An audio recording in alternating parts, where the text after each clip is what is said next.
మౌనముగా ఉన్నటువంటి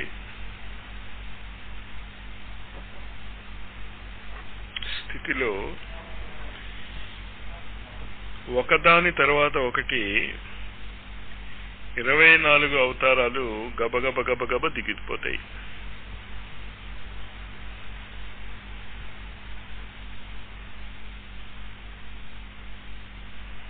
తొమ్మిది నెలలలో తల్లి యొక్క శరీరములో రూపుదాల్చుకుంటున్నటువంటి శిశువు ఈ పరిణామ క్రమములో మానవ జాతి నేర్చుకున్నటువంటి మొత్తము విద్యను నేర్చేసుకుంటాడు.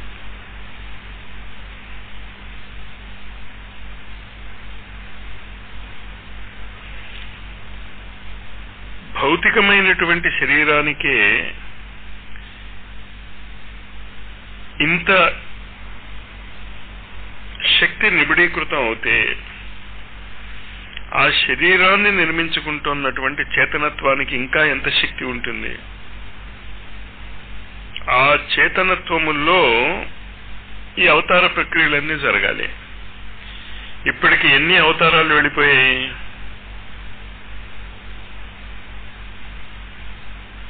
దశావతారాలలో 9 అయిపోయాయి కదా. అంచేత ఈ 9 అవతారాలు మీలో ఒకదాని తర్వాత ఒకటి సులభంగా రూపొందగలగాలి. ఐన్స్టీన్స్ యొక్క theory of relativity, bores atomic structure, మానవ శరీరం యొక్క ఎనాటమీ, ఇవంతా మొట్టమొదట కనిపెట్టినటువంటి వాళ్ళకి ఎన్ని సంవత్సరాలు పట్టి ఉంటుంది? కానీ ఈనాడు మీరు క్లాస్ రూమ్ లో కూర్చుని నేర్చేసుకోవచ్చు. పూర్వకాలంలో అయితే శవాల్ని తవ్వేవారు. అప్పుడు శవాల్ని తవ్వటానికి ఒప్పుకునేవారు కాదు. రాత్రిళ్ళు దొంగతనంగా తవ్వేవారు. పట్టుబడితే చంపేయటమేమండి. కానీ వాడికి ఆ శరీర విజ్ఞానం నేర్చుకునేటటువంటి ఆర్తి అంత ఉండేది, నేర్చుకున్నాడు. ఇప్పుడు నేర్పుతాం అంటే ఏమంటున్నాం? మాకు టైం లేదు. ఆ మానసిక స్థితి మారకపోతే జ్ఞానం రాదు. ప్రాణాలు సైతము ఒడ్డి నేర్చుకున్నటువంటి ఆ అద్భుతమైనటువంటి విజ్ఞానాన్ని తిని కూర్చుని అనుభవిస్తూ కూడా నేర్చుకోలేనటువంటి ఆ మానసిక స్థితి ఏర్పడింది. ఇప్పుడు ఎంత కష్టపడేవాడు మిఖిలాంగో, శిల్పాలు చెక్కేవాడు. ఓ అద్భుతమైనటువంటి శిల్పం ఉంది అతన్ని. క్రైస్ట్ని, క్రూసిఫైడ్ క్రైస్ట్ని తల్లి, యువకుడైనటువంటి క్రైస్ట్ని తల్లి తన ఒడిలో తీసుకుని విచారిస్తూ ఉంటుంది.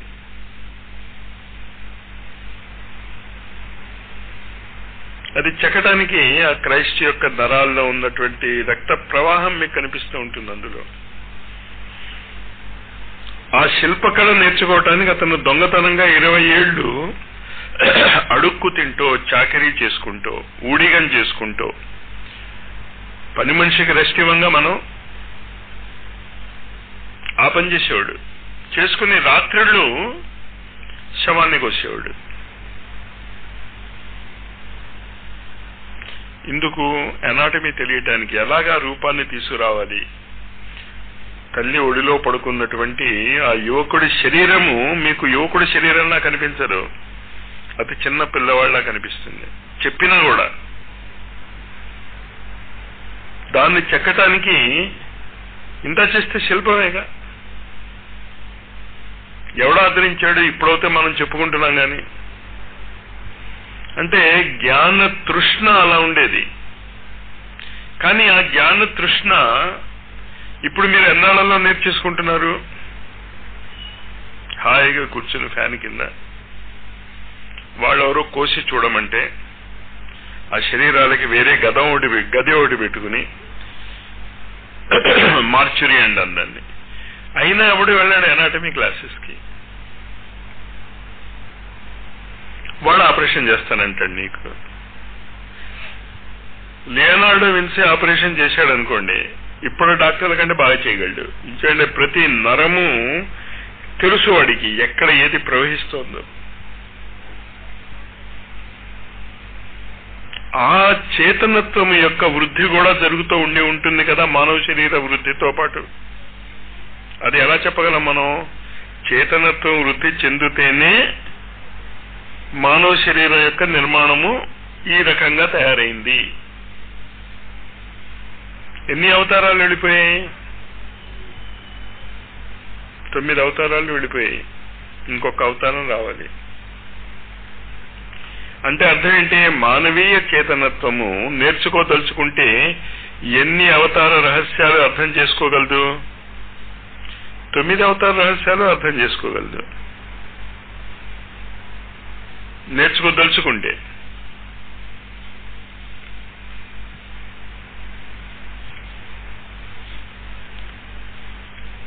భాగవతం ఏం చెప్తోంది? 9 అవతారాలు కాదు, ఆ 9 అవతారాలను 24 అవతారాలుగా మార్చింది. ఉన్నవి అవే, ఇంకాస్త సటిల్ డిస్టింక్షన్ తీసుకొచ్చింది. బిఎస్సి డిగ్రీ 3 ఏళ్ల కోర్సు అని చెప్తాం. అంటే ఒక డిగ్రీ ఎన్ని ఏళ్ళగా మారింది? తర్వాత ఏం చెప్తాం? 2 సెమిస్టర్స్, 3 ఏళ్ళు 6 సెమిస్టర్స్. మొదటి 6 నెలలు, తర్వాత 6 నెలలు. అంచేత ఒక డిగ్రీ 3 సంవత్సరాలు, 3 సంవత్సరాలు కాస్త 6 కోర్సులుగా మారింది. అలాగా ఈ 10 అవతారాలను భాగవతము 24 అవతారాలుగా చూపిస్తుంది. అందులో ఉన్నటువంటి ఆ మొదటి అవతారమే దత్తావతారము. కానీ పేరు మార్చాడు. దత్తావతారం అని పేరు పెట్టలేదు దానికి. సనక, సనందన, సనాతన, సనత్ కుమారులు అని పేరు పెట్టింది. సనక, సనందన, సనాతన, సనత్ కుమారులు దత్తావతారం.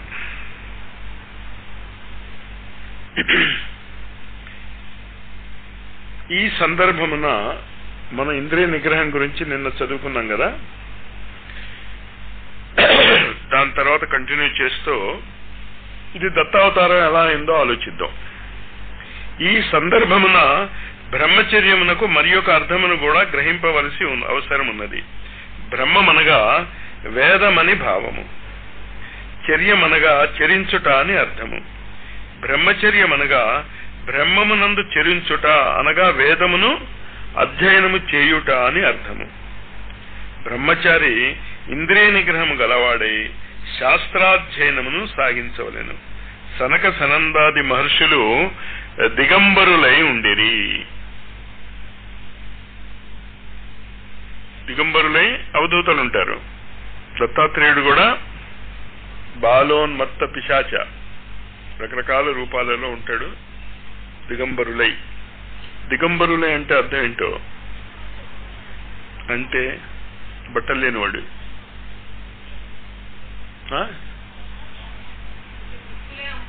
అంటే ఏంటని అర్థం? పిల్లి అంటే మార్జారం అని చెప్తున్నారు మీరు, లేకపోతే ఇంగ్లీష్ లో క్యాట్ అని చెప్తున్నారు. దిక్కులే అంబరము, దిగంబరము. ఓకే, అంటే ఏంటని? బ్రహ్మచర్యమునకు మరి ఒక అర్థము కూడా గ్రహింపవలసి ఉన్నది. బ్రహ్మమనగా వేదమని కూడా భావము, చర్యమనుగా చరించుట అని అర్థము. బ్రహ్మచర్యమనగా బ్రహ్మము నందు చరించుట అనగా వేదము అధ్యయనము చేయుట అని భావము. బ్రహ్మచారి ఇంద్రియ నిగ్రహము గలవాడై శాస్త్రాధ్యయనమును సాగించవలెను. సనక సనందాది మహర్షులు దిగంబరులై ఉండేవారు. వారి బ్రహ్మచర్యము అసమానము. అందుచేత వారు ముదిమి నెరగని వారై సదా బాలుర వలె కనిపించుచుందురు. చేతులెత్తండి జవాబు. ఒకటే, ఎత్తిందే ఒక చెయ్యి. అంచేత రైట్ అయినా తప్పైనా వాళ్లే కరుడుపతి. అంతగా అసలు కాంపిటీషన్ లేదుగా.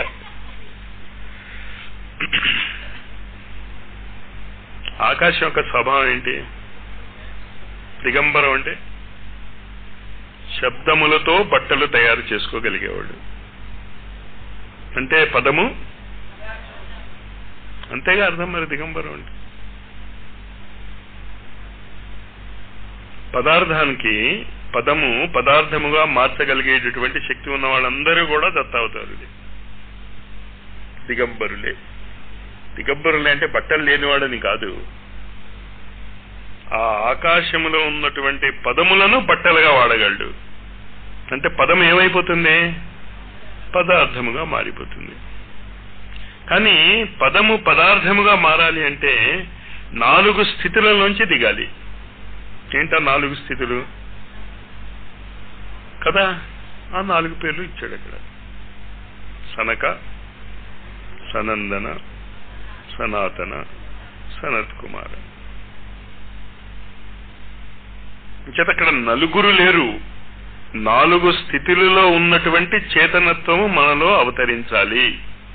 అవతరించిందా అవతరించలేదా మీలో? ఇప్పుడు అర్థమైంది కదా మీకు 4 స్థితులు ఉంటాయని. ఇంకేంటి తేడా? ప్రాక్టీస్ అంతే మీరు చేయాల్సిన, అంతే తప్ప మీరు ఏదేదో చేయకలే. ఫిజిక్స్ లో ఫార్ములా చెప్తాం, ఆ ఫార్ములా కనిపెట్టడానికి వాడు చచ్చి ఉంటాడు, ఆ సైంటిస్టే. కనిపెట్టేసిన తర్వాత మీకు ఇక్కడ క్లాసులో కూర్చోబెట్టి ఫార్ములా చెప్తే దాన్ని ఉపయోగించుకోమంటే వీళ్ళు ఏం చేస్తారు? బట్టి కొడతారు. అలాగే 4 పదార్థం యొక్క స్థితులు ఉన్నాయి. పదార్థం యొక్క 4 స్థితులు ఉన్నాయి. అంటే ఈ ఫ్యాన్కి కూడా 4 స్థితులు ఉండాలి. ఏంటో 4 స్థితులు? మొదటిది మనకు కనిపిస్తున్నటువంటి వైఖరి, మధ్యమ. మనం లోపల ఉన్నాం, ఫ్యాన్ ఇక్కడ ఉంది, కావాలంటే ఉపయోగించుకోవచ్చు, లేదంటే ఉపయోగించుకోలేము. అప్పుడు ఇదేమవుతుంది? మధ్యమ ఫ్యాన్ అవుతుంది. ఇలాంటి ఫ్యాన్లు చాలా ఉన్నాయి షాపులో. చూశారా వాటిని? చూడలేదా? షాపులో చూడలే? పశ్యంతి పశ్యంతి ఫ్యాన్. అసలు గాలి వేసేటటువంటి యంత్రము పర సిద్ధాంతమే తప్ప అక్కడ యంత్రం లేదు. దీన్ని అప్లికేషన్ చేసుకోగలిగితే మీరు ఇలా చేయొచ్చు, మీరు బూడిదలు తీయొచ్చు, దానికి ఉంది. దీన్ని ఉపయోగించుకోవాలి. మరి మాస్టారు మీరు తీయగలరా? కెమిస్ట్రీలో మేము సోప్ ఎలా తయారు చేయాలో చెప్తాం, మమ్మల్ని అడగండి. మేము సోప్ తయారు చేస్తే సోప్ తయారు చేయలేము. మేము యాటమ్ బాంబ్ ఎలా తయారు చేయాలో చెప్తాం, కానీ తయారు చేయలేము. అంచేత మేము తయారు చేయలేము, కానీ మేము నేర్పిన వాళ్ళు ఫ్యాక్టరీస్ పెట్టేసుకున్నారు. మీ ఇష్టం, మరి మీరేం పెట్టుకుంటారు, దిగంబరులు ఎలా అవుతారో చూద్దాం. అంచేత మొట్టమొదట అవతారం ఏంటి అంటే ప్రకృతిలో దిగంబరత్వము. శివుడు అందుకు దిగంబరుడయ్యాడు. ఇంచేత శివస్థితి ఉంటే తప్ప పదము పదార్థముగా మారదు. మొదటి స్థితి అది. మీరు అది అర్థం చేసుకోవాలి. ఈ అవతారాలన్నీ కూడా ఒకే ఊపులో, కలికే అవతారం తప్ప మిగతా అన్ని అవతారాలు మీరు ఆటోమేటిక్ గా సాధించేయవచ్చు. ప్రాక్టీస్ చేసుకోవాలి. అంచేత మొదటి అవతారం యొక్క రహస్యం ఏమిటి అంటే శివతత్వము. అంటే ఏంటి? వరదాయ నమః. దత్త నమస్కారాలలో మొట్టమొదట మీరు నేర్చుకోవాల్సింది ఆయన నుంచి మీరు వరాలు కోరటం కాదు, వరదా స్థితిలో మీరు ఉండటం, మీరు వరాలు ఇవ్వటం నేర్చుకోవాలి. మీరు చాలా వాటికి వరాలు ఇవ్వచ్చు. ఖనిజ జగత్తుకి వరాలు ఇవ్వచ్చు, వృక్ష జగత్తుకి వరాలు ఇవ్వచ్చు,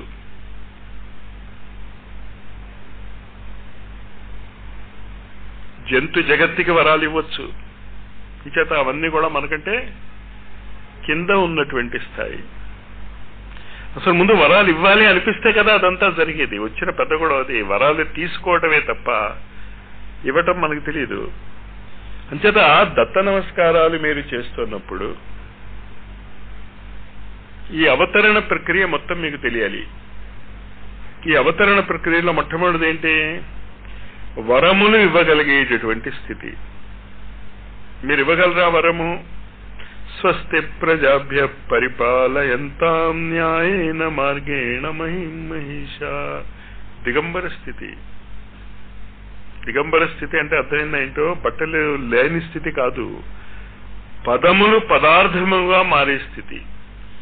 ఇది వరద మీరు ఇదేగా చేస్తున్నారు. మీరు ప్రపంచానికి ఏమనుకుంటున్నారు? మంచి రాజ్యం ఉండాలి. అది అనుకోవటం లేదు, మీరు శ్లోకాలు చదివేస్తున్నారు. అందులో ముఖ్యంగా లాస్ట్ కదా, అమ్మయ్య అనుకుని బట్ట చుట్టు పెట్టేస్తూ పుస్తకాలు మడత పెడుతూ చేస్తారు తమాషా. అది అసలు అది ఏ స్థితిలో చేయాలి? వరద స్థితిలో ఉండి అనాలి అది. అప్పుడేం చేస్తారు? మైక్ పీక్తోనూ ఫ్యాన్ ఆపుతోనూ పుస్తకాలు క్యాప్ పెట్టుకుంటూనూ శ్లోకాలు గబగబో చదివేస్తాం. దిగంబరత్వం ఉండదు. తొందరగా ఎందుకు చేయటం నేర్చుకుని ఫలితము లేనటువంటి సాధన ఎందుకు? అర్చన కూడా అంతే. ఆ అర్చన యొక్క స్థితి మీరు ఎలా ఉండాలి? నడిపించాలి కృష్ణుడిని. మీరు రామకృష్ణ పరమహంస నడిపించగలిగితే మీరు ఎందుకు నడిపించలేరు? మీకు నడిపించాలని లేదు, నడుస్తే మీరు భయపడతారు. తమాషా అది. మీరు అంటారంతే. ఇప్పుడు ఆ నడవటం మొదలెట్టాడు అనుకోండి, పారిపోతారు. మీరు ఉత్తరే అంటారంతే. మీ సంగతి నాకు తెలియదు కానీ నేను భయపడతా.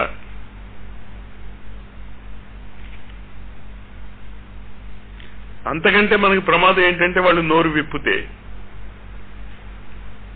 నోరు విప్పాడనుకో యుద్ధం చేయంటాడు. ఆ యుద్ధం ఏదో నువ్వు చేయి, నేను పడుకుంటా. మరి వరదాయ నమః ఎలా అవుతుంది?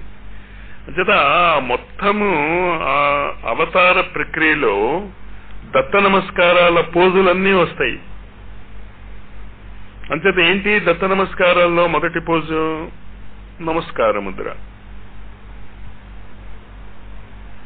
కృష్ణపక్షము, శుక్లపక్షము, శ్రవణము,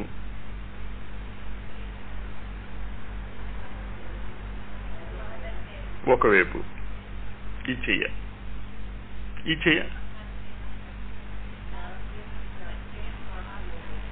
ఇవి రెండు వందన ముద్రలో కలుస్తాయి. లింక్. ఆ ఫీలింగ్ లేకుండా మీరు దండం పెట్టారనుకోండి, దిగదు, అవతరణ జరగదు. ఇంకంటే అవతారము అంటే అవతరణ. అంచేత ఆ దండం పెట్టుకుని ఏం చేస్తున్నాం మనం? స్వస్తి ప్రజాభ్య పరిపాలయంతాం న్యాయేన మార్గేణ మహిం మహిషా. ప్రజాభ్య ప్రజలందరికీ కూడా మేలు కలగ్గాక. న్యాయేన మార్గేణ మహిం మహిషా. రాజులు ఎలా పరిపాలించాలి? రాజులంటే మనకంటే పెద్దనున్న స్థాయిలో ఉన్నటువంటి వాళ్ళు న్యాయసమ్మతంగా పరిపాలించాలి. తర్వాత గోబ్రాహ్మణేభ్యో శుభమస్తు నిత్యం. మనం మొదటికి వచ్చారు కదా, ఆవు బ్రాహ్మణులకే మేలు జరగాలి. మిగతా వాళ్ళందరూ గంగలో దిగిపోయినా పర్వాలేదు. ఇంకెందుకు ఆ శ్లోకం? అంచేత ఆ శ్లోకం మామూలుగా చదువుకోకుండా దిగంబర స్థితిలో చదవండి దాన్ని. అంటే ఏంటి దిగంబర స్థితి అంటే? నా ఉద్దేశం, ఆ పదాలకి మీకు ముందు అర్థం తెలియాలి. అర్థం తెలిసినటువంటి పదాలను ఉపయోగించుకునేటటువంటి నేర్పు కావాలి మీకు. ఎవడో ఉపయోగించాడు, మీరు ఉపయోగించాలి దాన్ని. అది ఉపయోగించాలి అంటే మీకు ఏం తెలియాలి? మొట్టమొదట ఆ శాంత స్థితి అనుభూతిలోకి రావాలి. అది అనుభూతిలోకి రానంత వరకు ఇవన్నీ కబుర్లే. ఏ గురువు కూడా మీకు హెల్ప్ చేయలేడు. కానీ ఆ హెల్ప్ చేయటానికి కావలసినటువంటి మానసిక స్థితి ఏంటి అంటే వరదాయ నమః. సూర్య నమస్కారాల్లో అదే ముద్రకి ఏమంటాం మనం?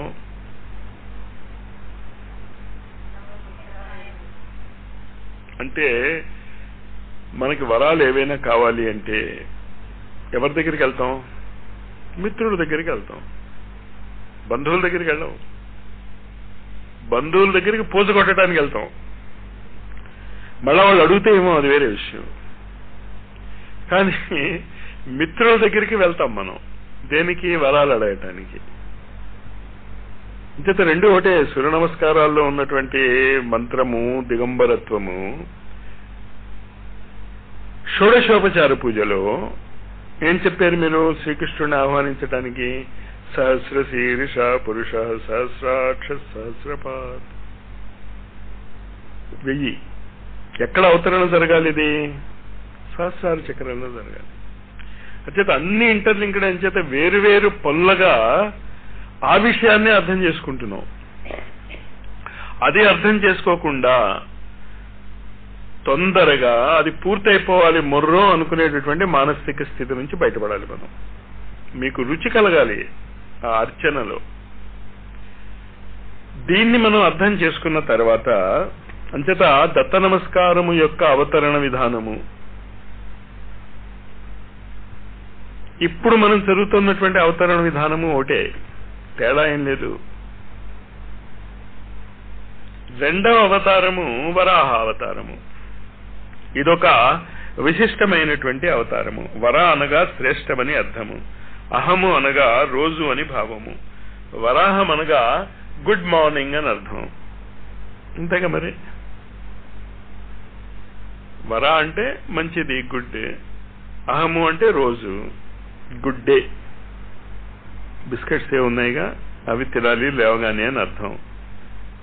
సుదినమని భావము. సుదినం అనగా అయ్యది మృదంగ తాళము తంబుర శృతి కూర్చి మృదురాగముల కీర్తనల పాడి విన్న దినమే సుదినము అని భద్రాచల రామదాసు కీర్తించినాడు. భక్తి రసామృతం మన హృదయములో ఏ రోజు స్రవించునో అది ఏ శుభదినము. వరాహము భక్తి లోభమునంత ముందించును, ప్రశాంతతను సంతృప్తిని కలిగించును. వరాహమూర్తి హిరణ్యాక్షుడిని వధించెను. హిరణ్యాక్షుడనగా బంగారముపై దృష్టి గలవాడని భావము. దత్త నమస్కారాల్లో ఏం చెప్తాం? రెండోది కార్తవీర్యాది రాజ్యప్రదాయ నమః. రాజ్యం అన్నా హిరణ్యం అన్నా ఒకటే కదా. ఆ కార్తవీర్యార్జున్ని వీళ్ళే చంపేస్తాడు తర్వాత. హిరణ్యాక్షుడు అనగా బంగారముపై దృష్టి గలవాడని భావము, మమకారమునకు ప్రతిరూపము. అంతా నాకే కావాలి అని హిరణ్యాక్షుడు భూమినే చాపగా చుట్టినాడు. ఇది లోభగుణము. వరాహమూర్తి యజ్ఞరూపుడు అనగా త్యాగమూర్తి.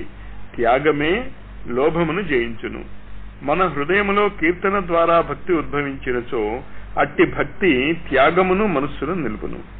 సూర్యోదయము అంధకార సదృశ్యమనొచ్చునట్లు త్యాగము లోభమును హరించును.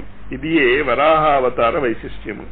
ఉన్న దానితో తృప్తి చెందిడి అంతఃకరణము ఏర్పడియే వరాహావతార వైశిష్ట్యము. బ్రహ్మచర్యము, త్యాగము, సంతృప్తి అనేది లక్షణములు ఎవని హృదయము నధిష్ఠించును అతడే భక్తిపరుడగును.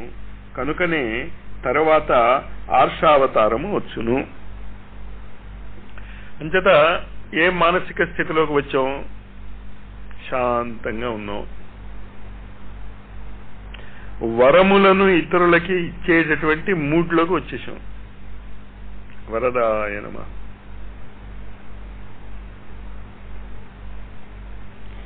అది మనస్సులో పెట్టుకున్న తర్వాత మీరు బయటకు వచ్చిన తర్వాత ఏం చేయాలి? మీరు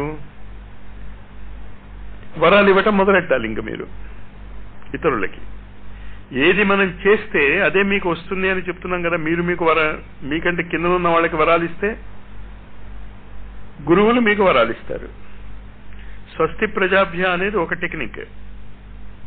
ప్రతిరోజు భాగవతం అయిపోగానే నాటుకుంటున్నాం మనం. అందరూ సుఖంగా ఉండాలి, అందరికీ పిల్లలు ఉండాలి, అందరూ ఆనందంగా ఉండాలి, అందరూ ఆరోగ్యంగా ఉండాలి, అందరూ 100 ఏళ్ళు ఏ విధమైనటువంటి చీకు చింత లేకుండా ఉండాలి అనేది నాటాలి. మీరు నోటితో చెప్పడం కాదు, అది మీరు నిజంగా మనస్ఫూర్తిగా కోరుకోవాలి.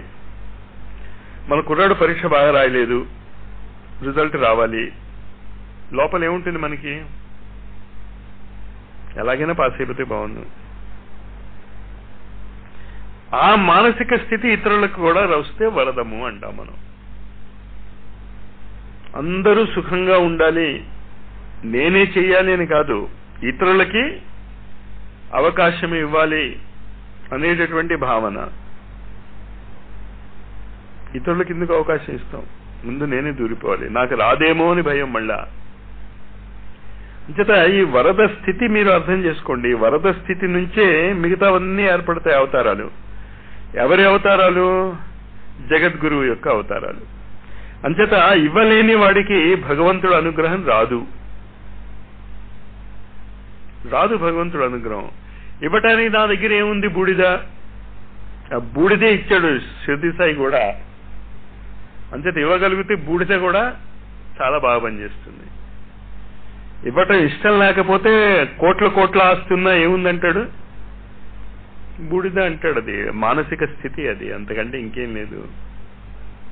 అంచేత నేను ఎలా ఇస్తాను? చాలా ఇవ్వగలం మనం, చాలా ఇవ్వగలం. ఒక్క మాటతో మనస్సులు విరిచేయగలం మనం. ఎన్నిసార్లు విరుస్తాము రోజుకి? చెప్పినా తిరిగి మనం అన్నా కూడా ఆ రోగం పోదు. పోగొట్టుకోవాలి. వరదాయ నమకి ఈ మానసిక స్థితి మీకు గుర్తు రావాలి. దత్త నమస్కారాలు చేస్తున్నప్పుడు హృదయములో ఉన్నటువంటి ఆ దివ్య చేతనత్వమే అందరి హృదయాలలోనూ రక్త ప్రసరణ గావించుచున్నది. నాలో ఏ శక్తి అయితే గుడ్డె కొట్టుకోవటానికి ఉపయోగపడుతోందో అదే శక్తి అందరిలోనూ పనిచేస్తుంది. చాలా మందికి ఒక చిన్న అనుభవం వచ్చి ఉంటుందని నేను అనుకుంటాను. నేను గబుక్కుని ఎవడైనా అకారణంగా మనని కొట్టాడు అనుకోండి, ఏం చేస్తాం మనం? వాడిని దమ్ముంటే ఉతికి ఆరేస్తాం, దమ్ము లేకపోతే కోపంగా చూస్తాం. పైకి ఏమంటాం? పర్వాలేదులే అంటాం. వాడు కొడతాడేమో అని భయం. అది లేకపోతే ఏం చేస్తాం మనం? కానీ భోజనం చేస్తున్నప్పుడు మన పంటి కింద నాలిక పడుతుంది. నాలిక జీవితంలో ఒకసారైనా పడిందా ఎవరికైనా? ఎన్ని పళ్ళు ఊడగొట్టుకున్నారు? మరి పళ్ళు ఊడగొట్టుకోవాలిగా. ఎందుకు ఊడగొట్టుకోలేదు? మరి పక్కవాడి మీద ఎందుకు పడతారు మీరు? వరదాయ నమః. ఆ మానసిక స్థితి వస్తే తప్ప ఇవన్నీ జరగవు. ఆ మానసిక స్థితిలో ఉన్నవాడు ఏమంటే జరిగిపోతుంది. మీరు సాధనలు ఎన్ని చేశారు అన్నది ఇంపార్టెంట్ కాదు, ఆ మానసిక స్థితి ఉంటే. అందుకే మేము సాధనలు చేయటం లేదు. కానీ తమాషా ఏంటంటే ఆ మానసిక స్థితి ఉన్నవాడు భగవద్ అర్చనలో లీనమైపోతాడు. వాడు అర్చన మానడు, అర్చన యొక్క తీవ్ర స్థాయికి వెళ్ళిపోతాడు. మనస్సు దాంట్లో లగ్నం అవుతుంది. ఈ చరిత్రలో, ఈ కథల్లో. ఇంచట అది వాడి చరిత్రే కాబోతోంది కనుక, వాడి జీవితమే కాబోతోంది కనుక. గ్రూప్ ఫోటోలు తీస్తూ ఉంటాం. చూడగానే మొదటి ఫోటో ఎవరిని చూస్తాం? ఎవడైనా అంతే. అంచేత అది జగద్గురు చరిత్ర మన చరిత్ర అవ్వాలి. అందుకు చదువుతాం. అది మన చరిత్ర కనుక మనకి బోరు కొట్టదు. రోజు చదివినా బోరు కొట్టింది అంటే ఎందుకు బోరు కొట్టింది మీకు? మీ చరిత్ర కాదు కనుక. వరదాయ నమః. మీరు అలా మారాలి అని కదా ఇదంతా గందరగోళం పడేది, ఆ చేతనత్వంలోకి మీరు రావటానికి. అంచేత ఈ వరాహావతారము రెండోది ఎలా జరుగుతుంది అంటే, ఈ మొత్తము విశ్వాన్ని కూడా నేను వ్యాప్తి చెంది ఈ విశ్వాంతరాళాలలో నా యొక్క శబ్ద తరంగాలు లీనమైపోవాలి. ఎలా లీనం చేస్తాం? ఏం పోజులో అవుతే లీనం అవుతున్నది? వెనక్కి వాళ్తాం. అంతా నేనే అని వెనక్కి వాళ్తాడు. అంటే సూర్య నమస్కారాల్లోని రెండవ స్థితి వరాహావతారం. ఆ యజ్ఞమూర్తి అయిన వరాహావతారంలో కూడా మీరు చెయ్యి ఇలా కనుక పెట్టగలిగితే ఆ బరువుని ఎత్తటానికి అది చాలా ఈజీ మెథడ్. మీరు ఎప్పుడైనా చూశారో లేదో, ఏదైనా బరువు ఎత్తాలి అంటే రెండు చేతులు కింద పెట్టాం, మనం పైకి ఎత్తుతాం. బరువు ఎత్తాలంటే ఎలా పెడతాం? శ్రీకృష్ణుడిని ఎలా మోసాడు? తట్టలో పెట్టి. అదే పోజ్. జగద్గురువుని ఆ ఏ రోజైతే మీ చేతలలో జగద్గురువు యొక్క బాలస్వరూపం వస్తుందో, చేతలలో, చేతులు అంటే అది గుడ్ డే, అది మంచి రోజు. వర అహము అంచేత మంచి రోజు ఎప్పుడవుతుంది? జగద్గురువు యొక్క బాల్య లీలలు మీ జీవితాలలోకి రావాలి. అంతేగా మిల్లిమిల్లిగానే కదా స్టార్ట్ అవుతాయి. పెద్ద పెద్ద లీలలు అక్కర్లేదు. జగద్గురువు చేసినటువంటి ఆ చిన్న చిన్న లీలలు ఏంటి? ఒక లీల, మట్టి తిన్నాడు. మట్టి తిన్నావా అన్నాడు. కాదు, నోరు తెరు అంటే ఏం కనిపించింది అక్కడ? మరి మీరు చూపించగలరా విశ్వాన్ని నోరు తెరిచి? చూపించగలరేమో, ఆలోచించండి. టెక్నిక్ తెలిస్తే చూపించగలరు, టెక్నిక్ తెలియకపోతే చూపించలేరు. అదే టీవీ అక్కడ ఉంది, అది ఆన్లో లేదు, ఏమీ లేదు. ఆన్ చేస్తే అన్ని ప్రోగ్రామ్స్ వచ్చేస్తాయి మీకు. అలాగే మన నోరుని ఆన్ చేయటం మనకి చేత కాదు. నోరు ఎప్పుడు ఆన్ అవుతుంది? తినేటప్పుడు తప్ప, లేకపోతే ఇంకోళ్ళని తిట్టేటప్పుడు తప్ప. అది మంచి రోజు కాదు. అంచేత ఎదుటి వాడిలో లోపాలు అసలు చూడనే వద్దు అసలు మీరు. అంచేత జగద్గురువుకి కుబ్జ కూడా అందమైన అమ్మాయిగానే కనిపిస్తుంది. ఆయనకి తగిన ఆచరణ చేయాలి. జగద్గురువు చేసినటువంటి బాల్య, అందుకని భాగవతం జరుగుతాం మనం. ఆ బాల్య లీలల వర్ణన ఎప్పుడైతే వస్తుందో అవి మీరు చేయగలిగేమో చూడండి. కాళీమర్దనము, బ్రహ్మదేవుడు పిల్లలందరినీ ఎత్తికెళ్లి దాచేస్తే మీరే ఆ పిల్లల రూపంగా మారిపోగలగటం, విషయ సుఖాల వైపు తీసుకువెళ్లేటటువంటి తల్లిదండ్రుల్ని చంపేయగలగటం. ఈ కాలపు తల్లిదండ్రులు ఎట్టి తీసుకెళ్తున్నారు పిల్లల్ని? భగవంతుడి వైపు తీసుకెళ్ళమంటే లేదు కదా. తండ్రి హరిజేరుమా అనేది కదా. అలాంటి తండ్రి ఎవడైనా ఉన్నాడా? ఒక బడుద్దా అయినా ఒక్కడు లేడు. మరి ఆ తండ్రుల్ని ఏం చేయాలి? చంపేయాలి. ఇంచేత మిమ్మల్ని రాంగ్ ట్రాక్ లో వెళ్తున్నారు వాళ్ళు. భారతదేశ సంస్కృతి అది. అంచేత భాగవతముడు చదవడు. చదివితే ఇదంతా వస్తాయో నాయన నా పిల్లలు నన్ను చంపేస్తారేమో అని. ఇచ్చేంటి రియల్ గా భాగవతం చదివాము 7 రోజుల్లో ఫినిష్. మీరుండరు, జగద్గురు ఉంటాడు అక్కడ. కానీ జగద్గురు అక్కర్లేదుగా మనకి. జగద్గురు ఉంటే ఎట్ట? కృష్ణుడి యొక్క వరాలు కావాలి, కానీ కృష్ణుడు లాంటి జీవితం ఎవరికి అక్కర్లేదు. తమాషాది. నన్ను చాలా మంది చెప్తూ ఉంటారు, రామభక్తులు మంచిది, కృష్ణ భక్తులు, రామభక్తి మంచి కాదు, కృష్ణ భక్తి చాలా మంచిది, రాముడిని కష్టాలు పాలవుతారు అందరూను. ఇంచేత తెలుసు కదా అందరికీ. కానీ నిజం అదే. ఆలోచించి చూడండి. అసలు రామభక్తులకు అసలు ఎప్పుడు కష్టాలు రాలేదు. వచ్చే కష్టాలన్నీ కృష్ణ భక్తులకే కాదా? ఆలోచించి చూడండి. విభీషణుడు రామభక్తుడు అయ్యాడు, లంక వచ్చేసింది. సరే, హనుమంతుడు రామభక్తుడు అయ్యాడు కదా, భవిష్యత్ బ్రహ్మ అయిపోయాడు. ఏం కష్టపడ్డాడు? మీరాబాయి కృష్ణ భక్తురాలు అయింది, విషం తాగాల్సి వచ్చింది కదా. పాండవులు కృష్ణ భక్తులు అయ్యారు, ఉన్న రాజ్యం ఊడింది.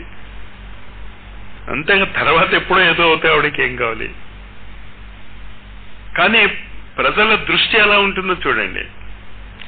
సత్యాన్ని చూడగలిగేటటువంటి దృష్టి లేదు. ఎప్పుడు చాలా మంది చెప్పారు నాతో, నేను వాళ్ళతో ఏం మాట్లాడలేదు. అవును, కరెక్ట్. ఎందుకన్నాను నేను? రాముడు చాలా కష్టపడ్డాడు కదా, కరెక్ట్. వాళ్ళతో నేనేం వాదించలేదు. కానీ మన వాళ్ళకి చెప్తూ ఉంటాను నేను. రాముడి భక్తులు ఎప్పుడు సుఖపడ్డారు? కష్టపడింది రాముడు. కృష్ణుడు దాంట్లో కృష్ణ భక్తులు కష్టపడ్డారు, సుఖపడింది కృష్ణుడు. అంతేగా. 8 పెళ్ళాలు, 16,000 పెళ్ళాలు, హాయిగా మధురలో బృందావనంలో రాజ్యం చేసుకుంటూ ఫ్లూటు వాయించుకుంటూ కూర్చున్నాడు. యుద్ధం చేయాల్సి వచ్చినప్పుడు నేను ఆయుధం పట్టను పో అన్నాడు. అంతేగా. రావణాసురుడితో యుద్ధం చేశాడు పాపం రాముడు. కృష్ణుడు ఏం యుద్ధం చేశాడు? నిజంగా యుద్ధం చేయాల్సి వచ్చినప్పుడు ఏమన్నాడు? పో, నేను యుద్ధం చేయనన్నాడు. అంటే ఇక్కడ రాముడు కృష్ణుడు యొక్క చరిత్రని ఇంకొక దృష్టితో కూడా ఆలోచించవచ్చు అని చెప్పటమే తప్ప ఖచ్చితంగా రామావతారం తర్వాత కృష్ణావతారం కనుక రాముడు కంటే కోటి కోటి కోటి కోటి రెట్లు కృష్ణుడు ఎక్కువ స్థాయిలో ఉన్నాడు. అందులో డౌట్ ఏం లేదు. ఎంత ఎక్కువ స్థాయిలో ఉన్నాడు అంటే కృష్ణ చేతనత్వము భూమి మీద ఇంకా పూర్తిగా అవతరించలేదు. ఇప్పటికీ పూర్తిగా అవతరించలేదు. అంచేత యుద్ధం చేయనన్నాడు. ఎందుకంటే కృష్ణుడు పూర్తిగా అవతరించిన తర్వాత యుద్ధం చేయాల్సినటువంటి అవసరం ఉండదు.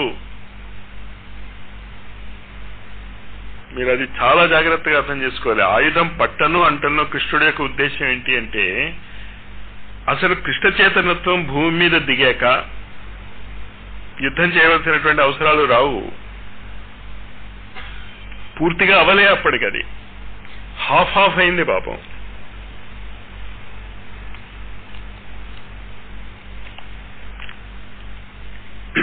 సరే, మూడవది వరాహం అంటే అర్థమైంది కదా. ఏంటి వరాహం అంటే ఆ రోజు మీరు పానీయంబులు ద్రావుచున్ దగ్గర నుంచి నిద్రపోయేంత వరకు హాసలీలా నిద్రాదులను చేయుచున్, తర్వాత నిద్రలో స్వప్నాలు వచ్చినప్పుడు తిరుగుచున్ లక్షించుచున్ అంటే ఏం చేస్తారు? చూస్తారు. స్వప్నాన్ని చూడటమే కదా.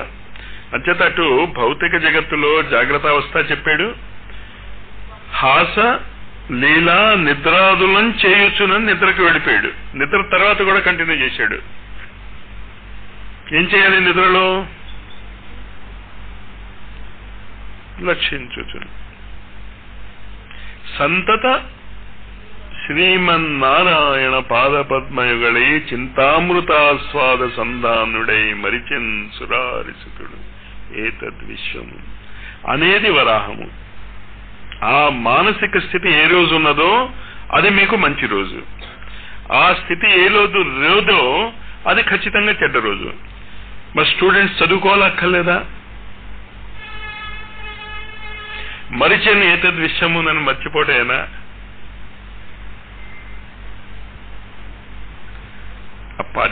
శ్లోకం అర్థం ఏంటని పోతాను కదా రాసి పారేశారు. పానీయంబులు ద్రావుచున్ గుడుచుచున్. ఇవాళ పొద్దున చెప్పాను దీనికి. భాషించుచున్ 3 చెప్పాడు. నీళ్లు తాగటం స్వాధిష్టాన చక్రం, గుడుచుచున్ మూలాధార చక్రం, భాషించుచున్ విశుద్ధి చక్రం. చాలా ఉన్నాయి దాంట్లో. ఇది మీకు ఎప్పుడైతే అర్థం అవుతుందో అది వరాహము. ఇది అర్థం అవ్వాలంటే ఏంటి? ఇంకా ఈ భౌతిక జగత్తులో ఉన్నటువంటి దాన్ని పట్టించుకోడు. కష్టపడి ఎలాగో అలాగ అప్పు చేసి వాడు ఇంజనీరింగ్ లోనో డాక్టరీలోనో చేరతాడు. చేరిన తర్వాత ఎందుకు చేరాడు? చదువుకోవడానికి చేరాడు. ఈ కష్టాలు పోతాయా చదువుకుంటున్నప్పుడు? పోవు. ఈ 5 ఏళ్లు కష్టపడాల్సిందే. ఇంట్లో వాళ్ళకి తెలుసు, వాళ్ళకి తెలుసు. కానీ 5 ఏళ్లు ఎందుకు కష్టపడతారు వాళ్ళు? దాని తర్వాత సుఖపడవచ్చు. అలాగే ఈ భౌతిక జగత్తులో ఉన్నటువంటి కష్టాలు ఉండవచ్చు, పోవచ్చు. ఒకటి మాత్రం గ్యారెంటీ, ఇప్పుడు మీరు కష్టాల్లో ఉంటే రేపు ఖచ్చితంగా సుఖాల్లో ఉంటారు. ఇప్పుడు మీరు సుఖాల్లో ఉంటే రేపు ఖచ్చితంగా దుఃఖాల్లో ఉంటారు. ఇది గ్యారెంటీ. ఇది అంచేత నిరంతరము సుఖముగా ఉన్నటువంటి వాళ్ళు మీకు ఎక్కడా కనిపించరు. ఏదో ఒక బాధ ఉంటుంది. ఏమీ బాధ లేకపోతే బాధ లేదనే బాధ ఉండొచ్చు. అదేంటి అలా అంటారు? మీరు చూసుకోండి. మీకు ఎప్పుడైనా ఆ మాట మీ నోట్లోంచి వచ్చినప్పుడు పట్టుకుంటా మిమ్మల్ని నేను. మీరే అంటారు చాలాసార్లు అది.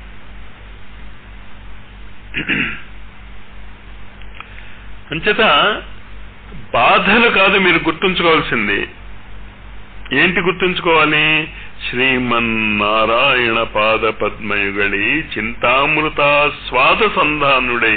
ఆ పాదపద్మ యుగముల యొక్క ఆలోచనము యొక్క రుచి ఆస్వాదించాలి. దాన్ని ఆ రుచి. నేను బెనారస్ లో ఉన్నప్పుడు ఓంప్రకాష్ శర్మ అని ఒక నవల రాసేవాడు ఉన్నవాడు.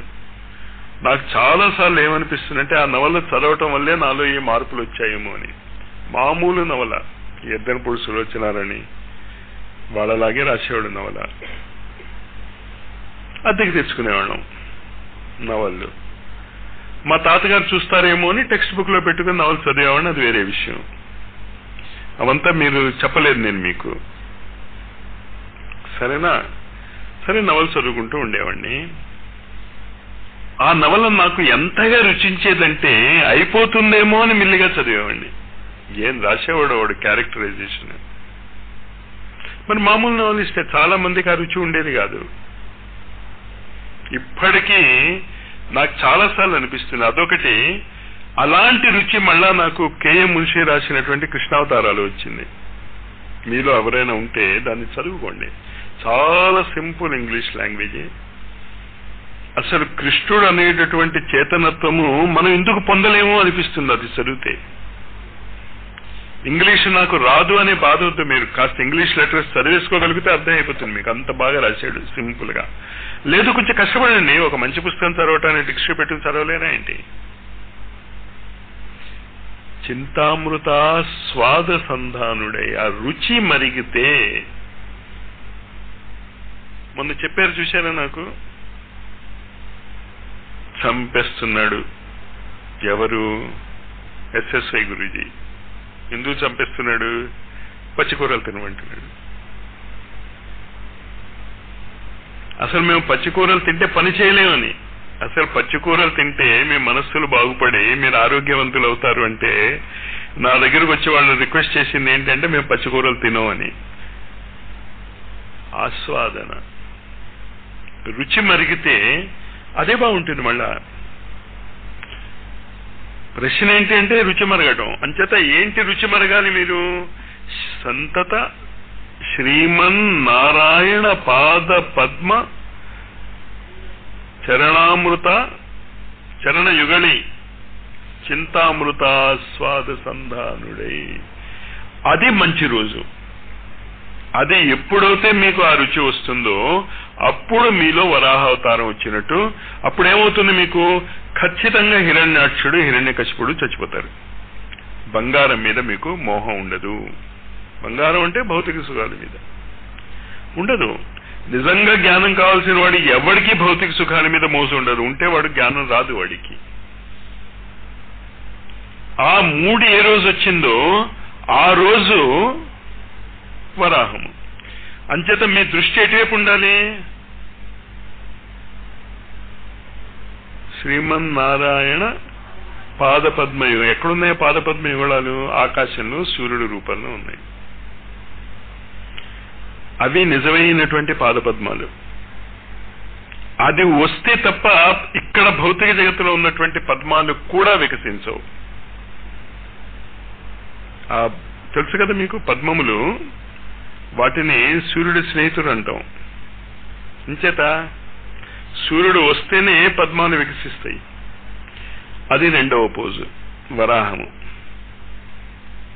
అర్థమైంది కదా ఇప్పుడు వరాహావతారము. అంచేత వరాహావతారం అంటే ఏంటి? ఆ సూర్య కిరణములు తప్ప ఇంకేం అక్కర్లే. కానీ ఇంకేం అక్కర్లేదంటే దాంట్లో మీరు నష్టమేం పోవటం లేదు. మీరు సంపూర్ణ సృష్టిని శాసించేటటువంటిది సూర్యుడే. సైంటిస్టులు కూడా ఒప్పుకుంటున్నారు. ఓ 10 రోజులు సూర్యుడు లేడనుకోండి, ఫినిష్ అందరూ. 20 రోజులు ఎంతో సూర్యుడు లేదనుకోండి, ఇంకా అన్ని రోగాలే. ఈ సైన్స్ ఏమీ కాపాడలేదు. అంచేత దృష్టి ఎవరి వైపు ఉండాలి? సూర్యుడి వైపు ఉండాలి. సూర్యుడి వైపు ఉంటూ భావం ఏముండాలి? నా హృదయములో ఉన్నటువంటి ఆ జ్ఞాన సూర్యుడు ఎక్కడున్నాడు? పైనే ఉన్నాడు. కానీ వాడిని ఇక్కడ నేను చూడలేకపోతున్నాను. ఇక్కడ కనిపించడం లేదుగా. వెలుగు కనిపించడం లేదు, ఆ వేడి కనిపించడం లేదు, ఆ సూర్యుడు కనిపించడం లేదు. ఎక్కడున్నాడు? అందుకని మన పైకి చూస్తాను. రెండో పోజ్ ఇమీడియట్ గా. ఇక్కడ నాకేం కనిపించలే, హృదయంలో కనిపించలేదు అంటే ఎవరిని గుర్తు చేసుకోవాలి? అంచేత ఆ దివ్యమైనటువంటి సూర్యోదయం ఎప్పుడవుతుందో మన జీవితాలలో సౌభాగ్య సూర్యోదయం అవుతున్నది. అది రెండవ దత్త నమస్కారం. ఆ అవతరణ అంటే మీకు తిప్పి తిప్పి నేను చెప్పింది మీకు అర్థమైందో లేదో నాకు అర్థం అవటం లేదు. భగవంతుడి యొక్క స్పర్శ దర్శనము తప్ప నాకు ఇంకేమీ అక్కలలేదు. మిగతావన్నీ ఎందుకు అంటే ఆ దర్శనం కోసం నాకు శరీరం ఉండాలి కనుక. తిండి మానేసావు అనుకో నువ్వు,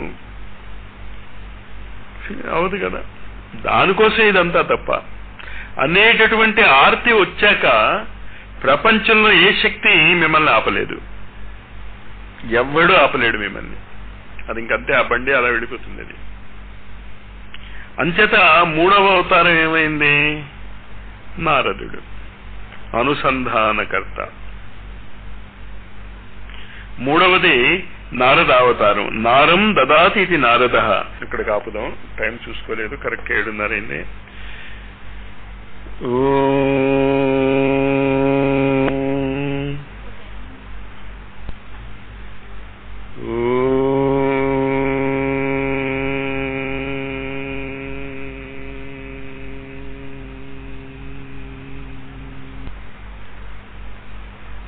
ఆ స్థితి అర్థం చేసుకోండి అంతే. ఆ స్థితిని పట్టుకోండి మీరు. అక్కడ నుంచి అన్నీ వస్తాయి, అన్ని అవతారాలు వస్తాయి, సర్వ జ్ఞానము వస్తుంది, సర్వ సంపదలు వస్తాయి. కానీ ఆ స్థితి తప్ప మిగతా అన్ని పట్టుకుంటా ఉంటారు.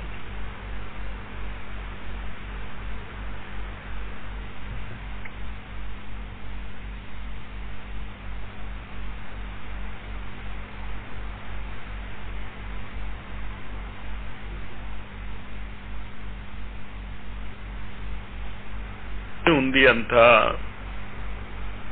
మరి భక్తులకి కనిపించినది నాకెందుకు కనిపించటం లేదు అనేటటువంటి ఆర్తి.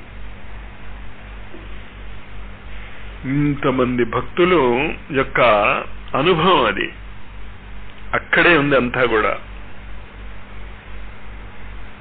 మళ్ళీ ఆజ్ఞాచక్రము అనేటటువంటి ఒక భౌతిక స్థితిలోకి వెళ్ళిపోకండి మీరు. ఆ శూన్యం అంతా వ్యాపించి ఉంది.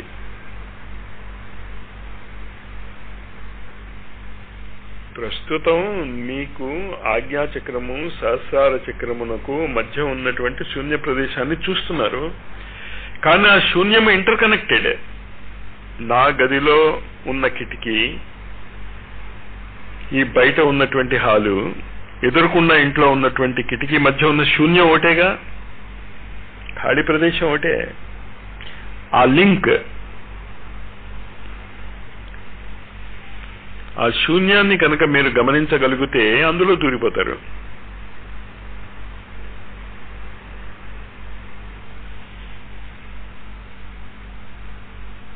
అంటే జ్ఞానము కదా. నారం దదాతీతి నారద.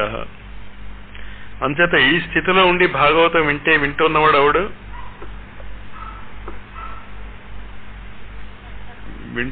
ఎవడు?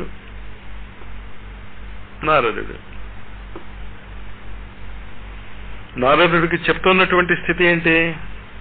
ఆ పరమే వ్యోమం, దిగంబరత్వము. అంచేత ఇది భాగవతం యొక్క మూడవ స్థితి. మొదటిది ప్రేతయోని, రెండవది మృత్యువుని దాటేటటువంటి పరీక్షిత్, మూడవది నారద స్థితి. ఇప్పుడు మీరు ఉన్నటువంటి స్థితే నారద స్థితి, జ్ఞానము. దీన్ని ఉపయోగించుకోగలగాలి. కంప్యూటర్ కొనేసి పెట్టుకున్నాం, ప్రాక్టీస్ చేసుకోండి.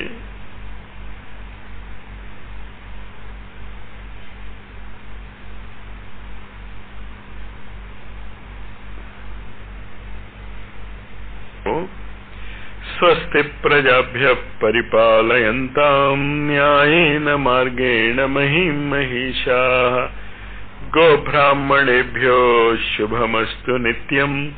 లోకాః సమస్తాః సుఖినో భవంతు. కాలే వర్షతు పర్జన్యః పృథ్వీ సస్యశాలిని. దేశోऽयं క్షోభరహితో బ్రాహ్మణాः సంతు నిర్భయాः. సర్వే భవంతు సుఖినః, సర్వే సంతు నిరామయాః. సర్వే భద్రాణి పశ్యంతు మా కశ్చిద్ దుఃఖమాప్నుయాత్. అపుత్రాః పుత్రిణః సంతు పుత్రిణః సంతు పౌత్రిణః సధనాః సంతు జీవంతు శరదాం శతం. ఓం శాంతి శాంతి శాంతి.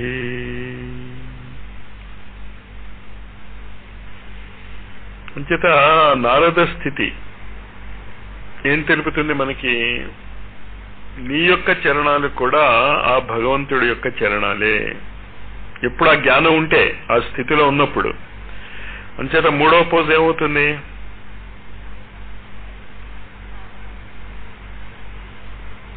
అప్పుడు మాత్రమే, ఆ స్థితిలో ఉన్నప్పుడు మాత్రమే పాదహస్తాసనానికి విలువ ఉంటుంది.